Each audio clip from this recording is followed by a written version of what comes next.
Welcome to the Sleep is a Skill podcast. My name is Molly McLaughlin, and I own a company that optimizes sleep through technology, accountability, and behavioral change. Each week, I'll be interviewing world-class experts ranging from doctors, innovators, and thought leaders to give actionable tips and strategies that you can implement to become a more skillful sleeper. Let's jump into your dose of practical sleep training.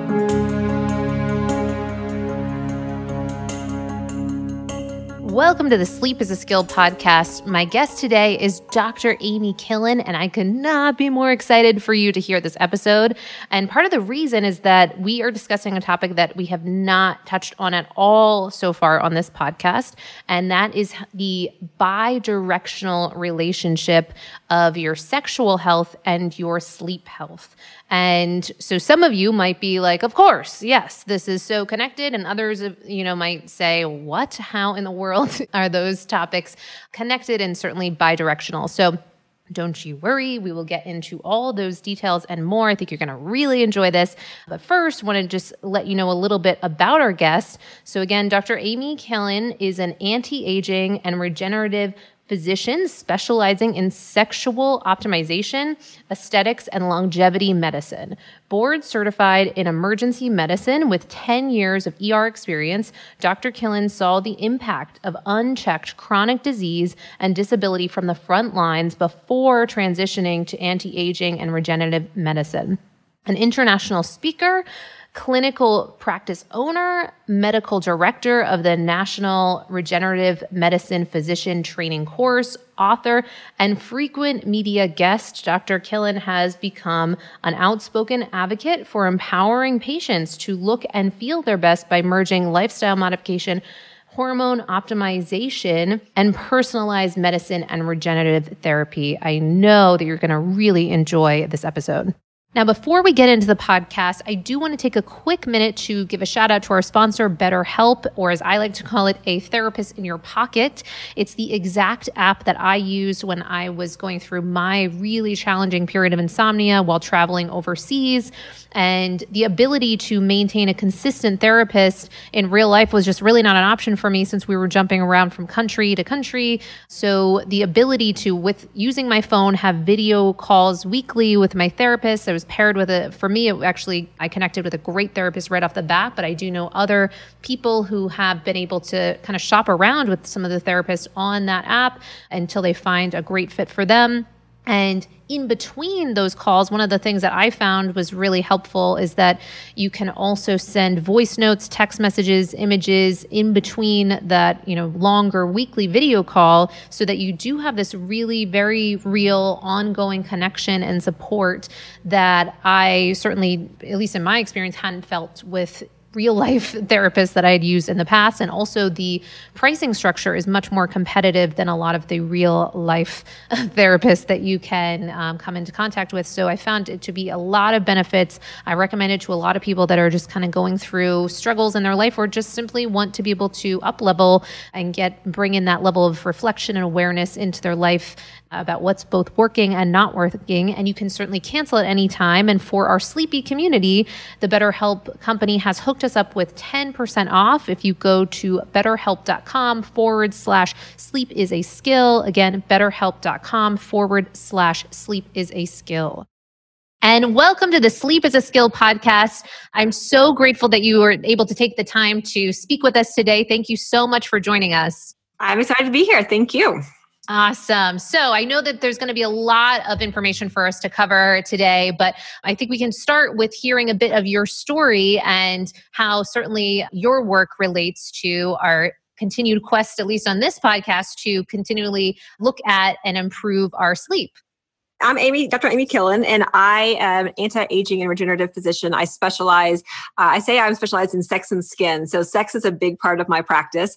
I do a lot of work with integrative medicine and regenerative medicine and just trying to help people have, improve improved sex lives. And sexual longevity is a big piece as well, working with people as they get older to try to stay sexually healthy, and then using that as a way to stay kind of generally healthy. So that's kind of my short version. I've been doing this specific thing for the last 7 or 8 years. And before that, I was an ER doctor. So if you want to talk about lack of sleep, I can go down that.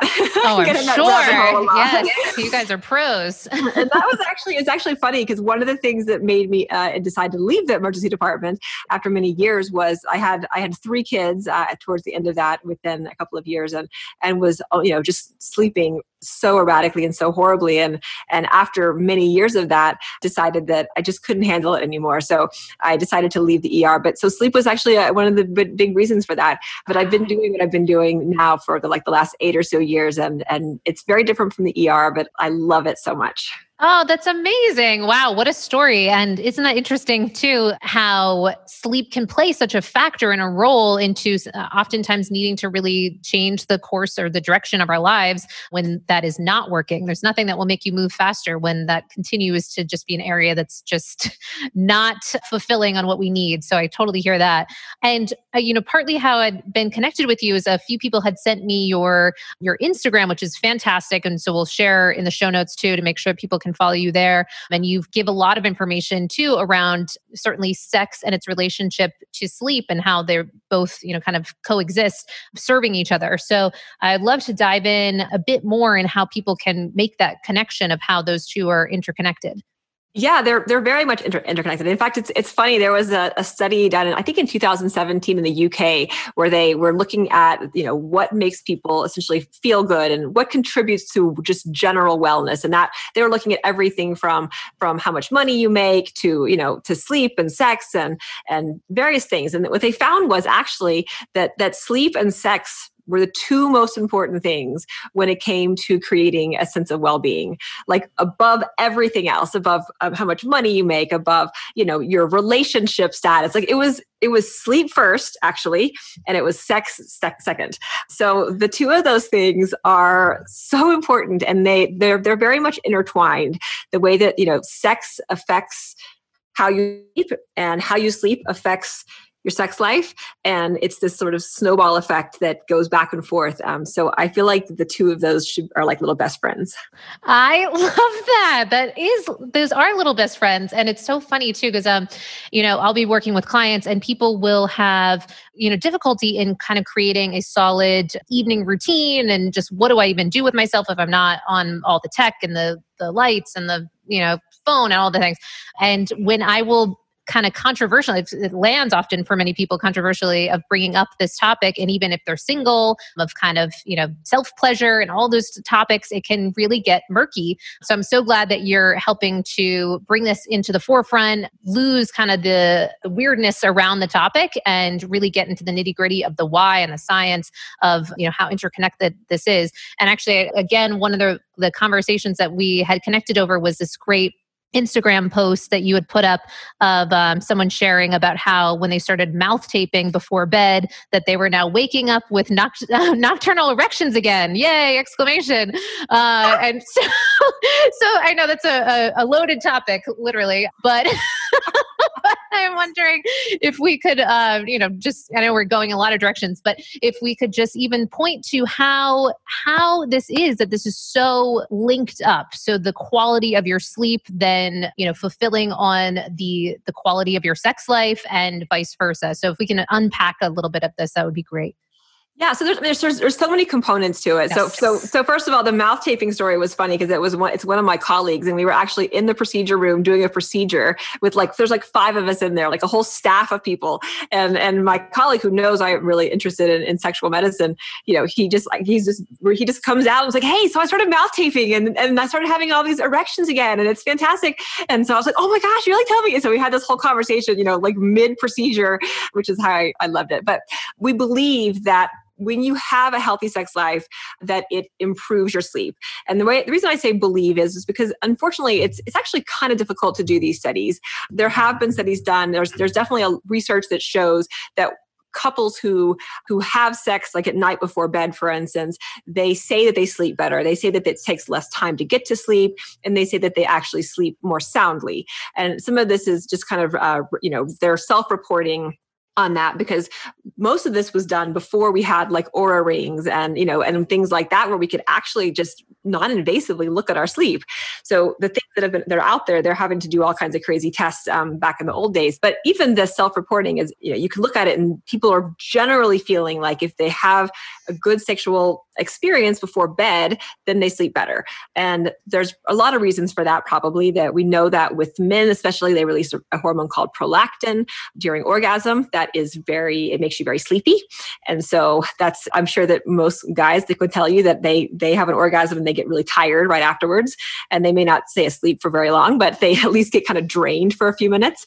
With women, the estrogen that is released is thought to actually improve the REM portion of your sleep, and to kind of strengthen the REM portion of your sleep. And then both of them we both release oxytocin, which is sort of a bonding hormone and kind of like cuddly hormone, and like, let's just cuddle up in our blankets and relax kind of hormone. And that's, happens during sex as well. And even with masturbation, there's research, a little bit of research into whether or not sort of self-pleasure before going, right before bed, is that helpful for sleeping? And it's funny, I was just reviewing a paper yesterday before we came on here today. I have to read you this because it's so funny. Yes, please. So I have it ready for you. So they took these 5 women, 5 men, and they had them do different things. So some of them would read for 15 minutes and then go to sleep. One group was like, kind of self-pleasuring, but not going all the way to orgasm. And then they would go to sleep. And then the other group would do like the whole thing with orgasm. And they were trying to see, is there a difference? Like, can we say that something is causing improvements in ability to get to sleep as well as, stay asleep? And so at the end of the study, so it was a small group, they said that they didn't really see a lot of differences, and they weren't really seeing a lot of improvements necessarily in sleep latency and the ability to get to sleep. However, the presence of the researcher having to remove the anal probe following orgasm may have delayed participants' sleep latency. Oh my God, what a nice asterisk. These are the kind of like, again, before like all the technology that we have now, like they actually had to put like probes and things like inside of people to see, are they having an orgasm? Are they asleep? Like they're doing all the, crazy EEGs on the head. And so the data is limited on that. But I think that there's a lot of, especially now that we have all these technologies that can actually track our sleep, as well as technologies that can even track how strong your orgasms are. There's vibrators and things like the Lion that can do that. So I think we have the tools now to do it better. We do. Yes. First of all, I'm so glad you came prepared with that awesome example. And second of all, and you're so right. And it's a very exciting time, because I'll also share anecdotally, I'm sure my boyfriend will love me sharing this story, but one gadget that I've been loving is, I don't know if you're familiar with the Leaf, but so you put it on and it's almost like a continuous glucose monitor, but for your HRV. And I have noticed so far in my time of using it that post-orgasm, my HRV numbers will really improve. I've also had a few HRV experts on the podcast and pointing to, and we really didn't thoroughly explore this enough. That's why I'm so glad to have you on here, of the impact for orgasm on our heart rate and on our HRV. So that's another kind of quantifiable way to take a look at that. But you're so right. And I know this is a big topic and we're kind of going in a bunch of directions of how beneficial it can be. But I think going back to this topic around, even if we go back to say like the mouth taping example, I think many people are surprised to understand how that can link up. And can you further just parse out a bit of like, why is that connected? Why would that help with erections? Just taking that as one example. Yeah, so mouth taping is interesting. And I've only just recently learned about it. People have been telling me about it for years, but I didn't really understand the connection. But one of the hormones, or one of the chemicals, not a hormone, one of the chemicals that's really important for erections, for both men and women, we both have erections, is nitric oxide. And nitric oxide is the main chemical messenger that tells your blood vessels to vasodilate, so to open up, so to let more blood into different parts of the body. So whenever you have an erection, you have nitric oxide that signals, hey, hey, we need some blood down here, guys. And you get blood that rushes in. And one thing that happens as we get older, and by older, I mean really after age 20 or 30, is we stop being able to make as much of our own nitric oxide. So a lot of the problems that we see with sexual dysfunction in both sexes is just a lack of nitric oxide. Your body's you're ready, but you can't release enough nitric oxide to get the blood really to get into the area. So that's important because mouth taping, what it does is it forces you to breathe through your nose. And when you breathe through your nose, actually you're able to, there's some, either in the sinuses or the back of the nose, you're able to release nitric oxide into those areas. And then when you breathe that air into your lungs, the nitric oxide is able to disseminate into the rest of your body. So there's studies with mouth taping that have shown that the nasal breathing will help with things like lowering your blood pressure and helping with all different other kind of cardiovascular benefits. But a lot of those are probably due to nitric oxide, because nitric oxide is going to, if you have enough of it, it will lower your blood pressure, but it's also what causes you to have erections. So that was my friend. He's basically, you're breathing in all this good nitric oxide from your nose, and it's getting it onto your bloodstream, and some of it's going into your, the pelvic area. And all of a sudden you've got nocturnal erections again, which are very healthy and which you do want to have. Wow. Yes. I'm so glad you kind of explain that in a way that people can grasp onto, because it often can land as just like this fringe odd thing. But particularly then when you hear some of the benefits that you don't always hear, maybe on the box of the mouth taping, just that nocturnal erections could be a nice, happy benefit. Things of that nature can really help, win people over to doing something that can take, it's an extra habit that many people find to be an extra step. And the other thing I wanted to check in with you on your website, you mentioned that around 40% of women have some degree of sexual dysfunction. And that's something I've found with a number of clients.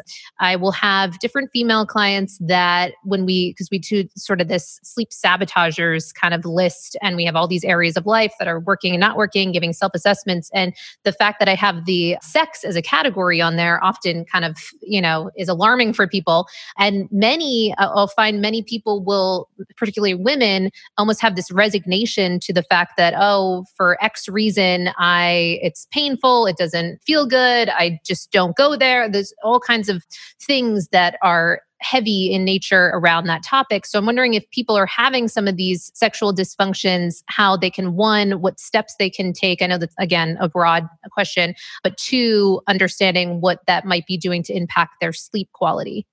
Yeah, I mean, there's a lot of reasons for sexual problems, obviously. In women, it's usually either lack of interest or low libido. It's problems with arousal, so you just can't get kind of excited. It's pain or it's problems reaching orgasm. So it can be any of those four or a combination of those four. And it's pretty common, about 40% of women at some point have some degree of sexual dysfunction. It doesn't always bother people. Some women are like, I could take it or leave it, but a lot of people it does bother, and they just don't know how to approach it. So, there's so many things that can cause sexual problems. It can be anything from how the stress that you're under that you're not really dealing with, to prior stresses, sexual traumas in the past, sort of spiritual traumas, if you will, or sort of guilt and things like that, around your sexuality, to, of course, any physical problems, pelvic floor problems, like you don't have a lot of pelvic floor muscle strength, for instance, as you get older, hormonal problems, which happen, in the 10 years or so before menopause, we start to have all these hormone shifts where all of a sudden you don't have as much testosterone, and you have too much estrogen, and there's all these kind of crazy imbalances that a lot of women don't know that we actually, we can treat. That's not a big deal. We can give you some bioidentical hormones, and it can make a huge difference. And all of a sudden, maybe you want to have sex again, and maybe it's not painful anymore. And of course, there's other things, structural problems and things that require like an OBGYN to do procedures and such. But there's a lot of different reasons for it. And I think that the first thing I would say is to go see a doctor and just make sure that you don't have anything serious going on, and then try to get to the bottom of it, because it is worth at least exploring as these kind of things, so that you can decide whether you want to try to treat them or not. But sex, we know, not just in sleep, but we know that a healthy sex life for both men and women has been associated with, improvements in cardiovascular disease risk, improvements in blood pressure, improvements in brain health. There's some studies in older people that have shown us that in older people who are sexually active have less cognitive decline as they get older. They have better memory. They have better hippocampuses, and sex that's contributing to that. And I'm not sure anyone really understands some of these exactly why that is, but that's definitely true. And then people who have a strong sort of a healthy sex life, either alone or with a partner, also tend to have less depression and anxiety. They have better self-image and all of that. And all of those things can feed into how you sleep, right? Like if you have a lot of depression and anxiety, then that's going to make you not sleep as well. Right? If you have other sort of health problems, you aren't sleeping. If you're having a lot of social, relationship problems because your sex is not very good and you're stressed out about it or it's not working really well, that also can affect how you're sleeping. So there are direct sort of connections as far as when you have sex, the hormones do this and then you sleep better. But there are also all of these indirect connections where sex, does X and Y, and then Y and Z, contributes to sleep in this way. Wow. Yeah. Really well said. I'm wondering if you could share, so when we talk about sleep, people want to know what's normal, what's the normal amount of hours I should be getting? What should, my sleep stages look like? What should my heart rate look like? All these things. What's normal? Is there any sort of even normal range that you can point to around for people? I'm sure it's a wide range, but is there kind of a normative thing that we could point to for health purposes around what we should be striving for, or could strive for in the realm of sex, even if it's alone or with your partner? And that can help us point to if we're kind of far off the mark that we might want to really focus on this area? The studies that have been done with sex and looking at some of the, cardiovascular disease risk and things like that, most of them are looking at a healthy sex life as having sex 1 to 2 times a week. And that's, that doesn't necessarily mean that that's what you should be doing, but that is kind of what's been studied. So I think that the most important thing to remember is that not to make this stress you out. Yes. not to make you feel inferior because you're doing it less or you're doing it more. This is not a perfect, you should do it this way. That's just what's been studied. I think in general, people who, tend to have more sex because they enjoy it and they're having fun and they have a good relationship, they tend to, be happier than those who are not having it as much, but that's not always the case. Obviously, there are couples who, they say that 20% of marriages are sexless at this point, or almost sexless. And if that's true, a lot of people are still very happy. So it's hard to, I never want people to feel more guilt. Yes. I feel like people already feel guilt for so many things. And I don't want to add to that, but 1 to 2 times a week is what has been studied. Well said. Got that. Okay. And I like what you said too about kind of giving hope or possibility if people are having some of that sexual dysfunction, to consult with your doctor. I'm certainly getting the sense of, creating that open communication so that you can get to the source of that and hopefully really make a difference with that. And that there's so much, as you spoke to, that you can certainly do. So some of those things that you can do. So you pointed to different hormones. Is there kind of a rundown of some of the most common things that might come up that you'll help people with when they're having some of that dysfunction? Yeah, I mean, it depends with women, it's usually a lot of times low progesterone will actually cause problems sleeping. Yes. You probably talked about that before. Big one, yeah. And that can be, especially when women, when they're still cycling, their, hormones are kind of up and down, and lack of progesterone is a big deal. And of course, postmenopausal, all of the hormones drop. So progesterone, testosterone, estrogen, all of them go right down. And so adding in progesterone in both cases can be really helpful for sleeping just before bed. Other hormone, but again, estrogen has been shown to help with improving your REM sleep. So that's something else. Again, you don't tend to need extra estrogen unless you're postmenopausal. But once you go through menopause, you definitely adding in some estrogen can be helpful for that. And then testosterone is interesting. A lot of women don't know that testosterone is even a thing that they have, but it is. Yes. And it's super important. It's important for sex drive, but it's also important for just motivation in general and decision making, and being able to to burn fat, and being able to to build muscle. And there's all kinds of things like that. And so all of those hormones can start to kind of fluctuate right, in your kind of mid-30s-ish or so, and start to go down and sometimes need to be replaced. And that can help with both sleep and stress. I have women who can't sleep because they're having hot flashes, all night. Sure. And they don't have enough estrogen, or their balance is wrong. So, but those same hormones can also affect your ability to want sex and ability to have sex. So they go very much hand in hand. And if you flip it around, when you're sleeping is when especially with testosterone, is when you're making a lot of your hormones. So if you're not sleeping well, we know testosterone needs a good 3 hours or so of good sleep in order for you to make testosterone. And so, especially in guys, we see, people who are, even a week of not sleeping more than 5 hours or so can reduce your testosterone levels by 10 or 15%. And that's just 1 week. And think what happens if it's over, months or years. No wonder our overall testosterone in our population of men now is much lower than it was 50 years ago. We aren't sleeping as well. We are more stressed out. We are, all these things that affect testosterone. So anyway, it kind of goes both ways with the hormones. Well, I'm so glad you said that too, because I think a lot of people aren't as connected to how much testosterone and sleep are so intimately linked. And I think the more we can get that message out, the better, because, it's often been some sort of narrative of, the driven person gets up early, goes to bed late, all these sort of things. And we're actually finding kind of the flip on that. Yes. So thank you for saying that. And as far as when we get into some of these hormone conversations, I've had different clients that will almost shirk away of that sounds like that's going to be an expensive endeavor. This is going to mean a lot of testing, all those sort of things. Are there particular tests or companies that you recommend that can help facilitate this and make this easier? Or is it something that really, you just got to bite the bullet, invest in a little bit of testing for your hormones, see where you're at? Or do you recommend kind of continually taking a look at where those hormones are at? I like for people to get kind of a base level on their hormones, and they're maybe in your mid-30s or so when you're feeling pretty good. Check out get your sex hormones checked, and as well as thyroid and things like that. If you have a primary care doctor, you should be getting your thyroid checked periodically anyway. But I like to get the other sex hormones checked as well.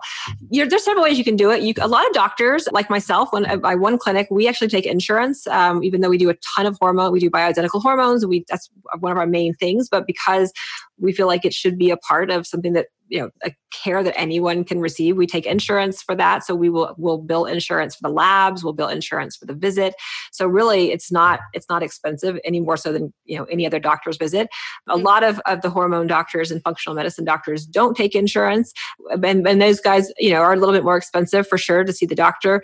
The labs themselves, you can get salivary testing or urine testing for hormones somewhere in the probably $250 to $350 range, with tests that you could even order yourself off of ZRT, for instance, has hormone tests, or the Dutch test. There's tests you can do at home that if you would just want to check your levels and see where you are, you can do that.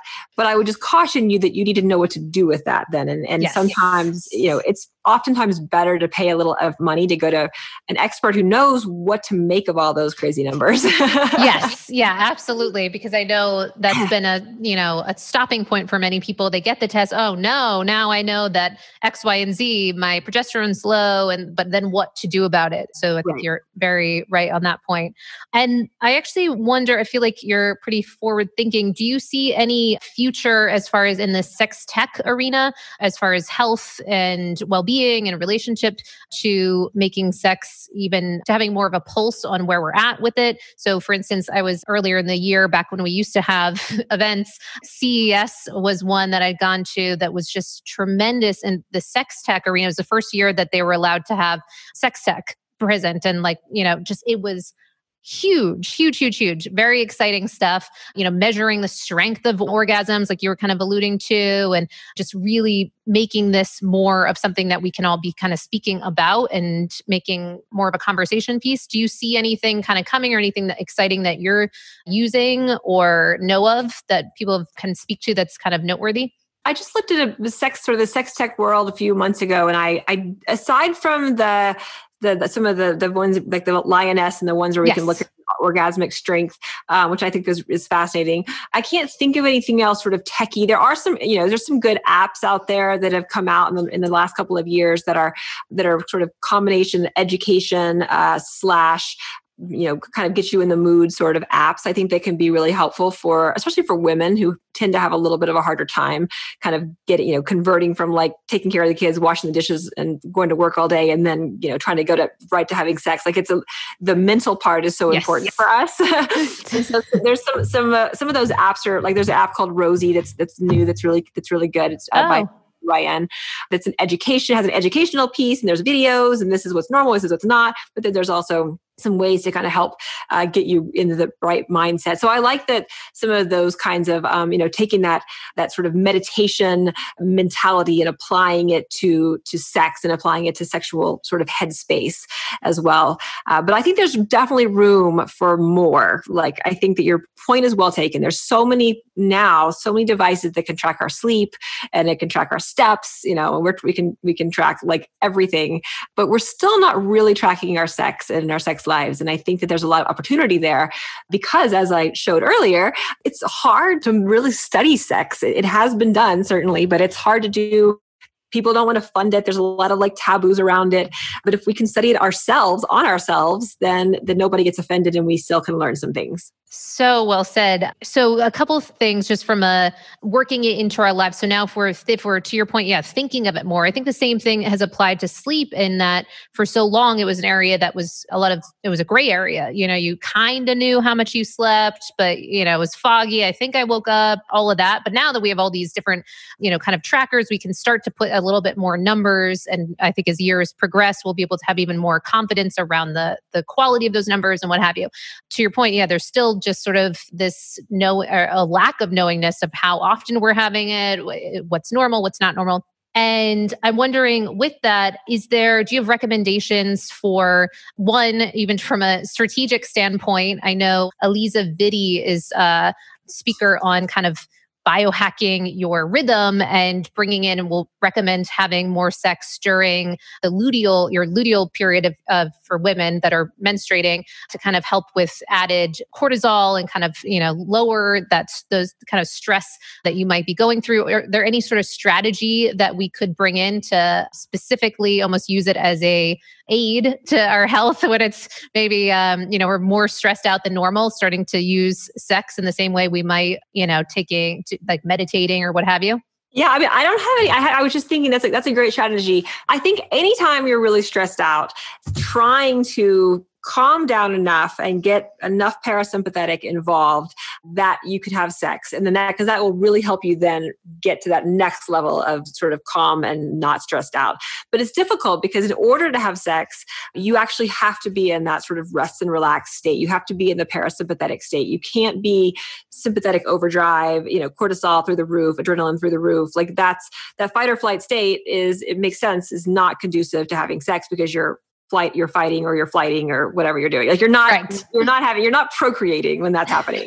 And so it is, the first step, is to get down enough of relaxation to be able to even have sex. And that's true for men and women. So I think that's the first thing, is thinking about, well, how do I do that? And that can be something as simple as breathing exercises. It can be journaling. It can be like, for me, I love going on walks outside in the mountains. And so, not for all purposes, I just love it. And so I'll go outside and go for walks in the mountains. And that's the way that I kind of keep myself on an even keel, or exercising, or, there's several different things, but I think that, creating a space for yourself to get yourself in that mood. And that's, one thing is sort of keeping your bedroom, reserved for sex and sleep, like you kind of alluded to earlier. And, once you pass through those bedroom doors, like that's a no TV or no phone or no gadgetry zone, ideally. And I'm not perfect at this myself, but if you can create that sort of space where you walk into your room and it's like, and you can breathe, then that will start to trigger your head into really being in this more parasympathetic state. And that's going to be much more conducive to having sex at any point in that room than if you don't make it a safe space for that. That makes a ton of sense. How about time of day? I've gotten this question a few times so certain women will say then it amps them up and then they're not going to fall asleep after, or that the men will fall right asleep after? Is there any kind of science to that, of the kind of effects and strategy around timing? Yeah, I don't know for sure. I know that in the morning is when we we tend to see the highest testosterone levels, at least, are in the morning, because you've made them overnight. So for a lot of reasons, it makes sense to have sex in the morning, because that's when you technically could be sort of the most revved up if you've slept well and if you're not getting up early to go do something else that you have to do. But men do tend to be able to fall asleep right afterward, after sex, a little easier than women. But I still think that it really depends on the couple and kind of what their rhythm is. But as long as it's happening sometime, it tends to bode well for general health, relationship health, emotional health, mental health, and sleep health. So well said. Are there things that you are able to do with men, specifically with their difficulties around sex? So if there's kind of some performance anxiety or any of these topics that are a bit more of like the psychology, but wanting to ensure that we're, still helping to focus on that area and to prioritize that area, but striking that fine line between, not putting too much pressure. Are there things that you're able to help them with around that topic? So I work with a lot of men with erectile dysfunction specifically, and just or sort of erectile less function, as I call it sometimes, where it's not necessarily dysfunction, but it's maybe not as good as they want it to be or as good as they're hoping. And that's sort of a big area of expertise of mine. And there are definitely some things that can be done. Certainly, understanding how ED happens and understanding the causes of it, which is usually a vascular problem, usually a blood flow problem. But just understanding the things like the inflammatory processes that lead to ED. So basically everything that from eating too much sugar to smoking to high blood pressure to being overweight, not exercising, to too much stress, which causes your testosterone to come down, which causes you to not have there's all these things like that can contribute to erectile dysfunction, hormonal imbalances as well, of course, but also that we actually have a lot of tools now that can help with those things. So whether it's replacing hormones, oftentimes testosterone, or getting increased nitric oxide from food, for instance, ditching your Listerine, getting rid of your antiseptic mouthwash, which is going to impede your ability to make nitric oxide from food. And nitric oxide is the main chemical, that is going to open the blood vessels up so that you have that erection. So I tell guys to get rid of their Listerine and to use sort of a do-it-yourself mouthwash if they're going to do a mouthwash. That can help as well. The mouth taping is something else, again, increasing nitric oxide.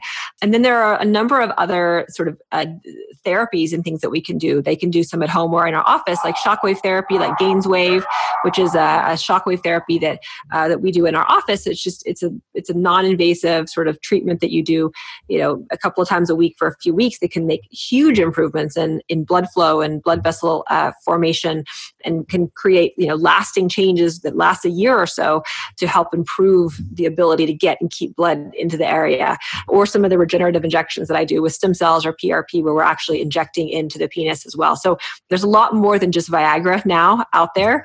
Viagra still works and it's still great, and I have a lot of respect for it. So if you're having problems with erections, you don't have to hide it, you don't have to worry about it. Just talk to a doctor who knows what they're doing, and we can actually oftentimes reverse it. Wow. Very, very cool. And so do you have it too that people can start to, when they're creating this dialogue and relationship with their doctors, that sign of low libido, really taking that seriously and starting to hone in on that, share that with your doctor, and starting from that vantage point, that it really, from a healthy, functioning adult, that's something that we want to also maintain. It's really something that is a sign of solid health. So if that's off, it's a place to begin in kind of our quest for a healthy, fully functioning life. Yeah, absolutely. I mean, a libido, is important. And again, there are some people who just don't really have interest in sex. And this is not me telling you have to be a certain way. But lack of libido, when you've had one before and you don't have a good reason for it to have gone away, is a sign that something is potentially going on. Whether it's a hormone problem, whether it's what you're eating, whether it's some kind of environmental toxin, and whether it's a social emotional, problem, a past trauma. There's so many things that can cause that libido to go away. But if you never ask for help with if you don't ever talk about it and bring it to someone's attention, then you're never going to know what that reason is and be able to fix it. So I think that in general, as a culture, we just haven't talked about sex in a real sort of medical system way of, like, until recently. Like, we've always, if we have knee pain, we go to the doctor and, hey, say I have knee pain, can you help me? And if you didn't get help, you keep going to doctors. Like, you keep finding different doctors. Like, you keep asking them, hey guys, my knee still hurts. Like, why is no one addressing it? And you do your own reading, and you would dive into it because that knee pain to you is important, and you want to fix it. And that's the same with everything. That's the same with, if you had a headache, essentially every organ system, if it's bothering you, you find someone that can help. However, I find that with the sexual organ system, unless you're having pain, a lot of people will just feel like it's normal, or that no one can help me anyway, so why should I ask? And so they just don't ask, or they ask one person who doesn't really know how to do anything with it or how to treat it, or they just, they can just give Viagra and that's it. But, treat it like knee pain. Like, just keep after people and find someone who can actually help you, because there are people. There are people. Yeah. And actually it circles back nicely to kind of how you had began this conversation around sex and sleep being this area that's such a kind of signal for perceived overall healthy and fully functioning life. And it does seem like those are two very clear areas that for a long time have been sort of that same dead end approach, or sort of, just resignation of, oh, I guess I'm not a good sleeper, or, when the sex conversation, then I guess it's not for me.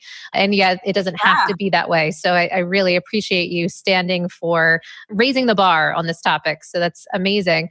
I've had sent to me a couple times this random different articles from Dr. Oz. This is such a mass conversation, but Dr. Oz suggesting that people should aim to have sex every single day, if possible, with your partner, and how that can really help warrant and stave off all kinds of different health problems. What do you think of things like that? Like, really trying to up level and make it like a daily goal? Do you think that's just silly and not something you should be striving for? Is there anything for you and your kind of personal goals of how often you see for frequency? Or do you think it just doesn't really apply in this conversation? I think that, I think if you can have it every day, that's fantastic. And if you have a life that allows that, if you have a job, if you have kids, if you have pets, if you have, like, I feel like there's so many variables that affect whether or not, like, this actually happens every day. And it could be like my dog in the bed who won't move, and I'm like, all right, fine. But love that. Very relatable. So yeah, I definitely think that in general, more is probably going to make you happier. Like I said in the beginning, of every day, if you can get into a habit and make it a ritual, make it a habit, make it something fun that you're excited about, that every day is a good thing. There's it's funny. There are some I've gotten into kind of discussions with / arguments with like Dave Asprey before about this. That he, because there's some people who talk about, like semen retention and how you don't want to ejaculate. Dopamine, Mm-hmm. And there's definitely there's sort of old texts that, suggest that as you get older, you should ejaculate less often and such. I haven't found a lot of good evidence myself to support that. But there is some research that in men, that more ejaculation actually, it reduces your risk for prostate cancer. So that is something that is possible. And you can, men, you can use that as a, hey, yes. If you loved me, then you love my prostate. But I wish that there was more information, and hopefully we'll learn more about kind of thing, but there's not all that much that tells us exactly how often and such. But yeah. Wow. Well, you've given us, I think, a lot to think about, and really just making this connection with sleep. And, partly why I'm asking so many specific questions is that oftentimes the people that I'll find having sleep difficulties will either can often fall into the kind of that type A group of, okay, so what do I need? What's the prescription? What, specifically spell it out for me.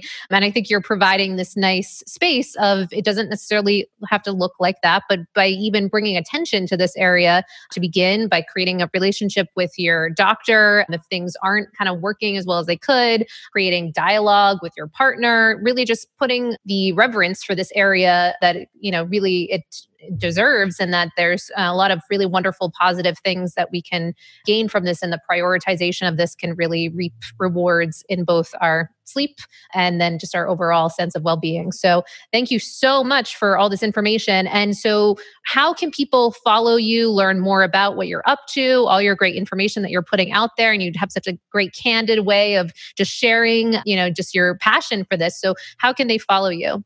On Instagram, I'm Dr. Amy B. Killen, and I'm pretty active on Instagram, as you mentioned. I'm also on YouTube at Amy Killen MD, and I put videos out there occasionally. And then my website, I have several websites, but the one I usually direct people to is dramykillen.com. And that one gives you some general information, and then I can kind of point you to the other various websites that I have for clinics and things like that. So awesome. Well, thank you again for taking the time, and just really appreciate all the fun nature that you're bringing to this topic. And it really makes a big difference for so many people. And so I'm excited to continue to follow you and learn more. Thank you. You've been listening to the Sleep is a Skill podcast, the #1 podcast for people who want to take their sleep skills to the next level. Every Monday, I send out something that I call Molly's Monday Obsessions, containing everything that I'm obsessing over in the world of sleep. Head on over to sleepisaskill.com to sign up.